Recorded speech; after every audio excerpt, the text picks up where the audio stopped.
Hello everyone, তোমরা সবাই কেমন আছো? আমি তো বেশ ভালো আছি। আর আজকে রেডি হয়েছি, আজকে যাবো একটা অনুষ্ঠান বাড়িতে। গুড্ডুর একটা বন্ধুর ছেলের অন্নপ্রাশন ছিল। আমাদের দুজনেরই নেমন্তন্ন ছিল, কিন্তু দুজন মিলে আর যাওয়া হবে না।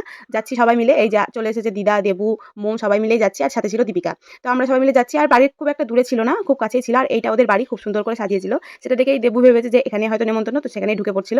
আর এই যে এখানে হচ্ছিল অনুষ্ঠানটা। আর অনুষ্ঠান বাড়িতে গেলেই কেমন একটা অস্বস্তি বোধ করে, কেননা ভিডিও করতে খুব লজ্জা লাগে। ভিডিও কেউ বানিয়ে দিলে হয়তো করতে পারি। তো সেই মতোই আজকে মোম ভিডিওটা বানিয়ে দিচ্ছিল, যেটুকু পেরেছে সেটুকু বানিয়েছে।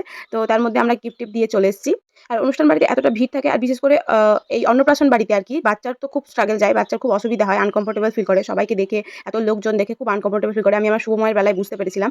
ও মানে সব সময়টাই ঘুমিয়েই কাটিয়ে দেয়, মানে কাটিয়ে দিয়েছিল আর কি, সব বাচ্চারাই সেটাই করে। তো ওর সঙ্গে ছবি তোলার সুযোগ হয়নি, এটা দেখিয়ে দিলাম, ওটা ওর মা। তারপর আমরা এখানে বসেছিলাম, শুভময় আমাকে কিছু একটা বলছিল, কিছু একটা দিতে বলছিল, যেটার জন্য আমি বারণ করছিলাম। তারপর আমার বান্ধবীর সাথে দেখা হয়ে গেল, ওর সাথে গল্প গুজব করলাম, আর তারপরে সবাই মিলে একটু সেলফি তুলে নিলাম। চলো যাই এবার। আমাদের প্ল্যান ছিল কি তাড়াতাড়ি খেয়ে তাড়াতাড়ি বাড়ি চলে আসার, কারণ শুভময়ের সকালে স্কুল ছিল, আর গুড্ডু বললো আমার একটু লেট হবে যেতে। সে কারণের জন্য সবাই মিলে গিয়ে তাড়াতাড়ি করে খেয়ে দিয়ে বাইরে বেরিয়ে চলে এসেছি, আর সাথে নিয়ে নিয়েছি আইসক্রিম। তো হাঁটতে হাঁটতে চলে এসেছি, আর এখানে এদিক দিয়ে মানে ঘুরে ঘুরে আসছিলাম আমরা। এদিক দিয়ে আসার কারণ হচ্ছে এখানে একটা হনুমান ঠাকুর হয়েছিল, সেটা দেখার জন্য এসেছিলাম আর কি। আর অন্ধকারের জন্য আমাকে দেখাই যাচ্ছিল না, ও একটু ভিডিও বানিয়ে দিতে বললাম, আর ও বানিয়ে দিল। চলো সবাই চলে যাচ্ছে, আমরাও চলে যাই। দেখা হচ্ছে নেক্সট কোনো ভিডিওতে। ততক্ষণ যেন ভালো থেকো, সুস্থ থেকো, আর সাবধানে থেকো। টাটা।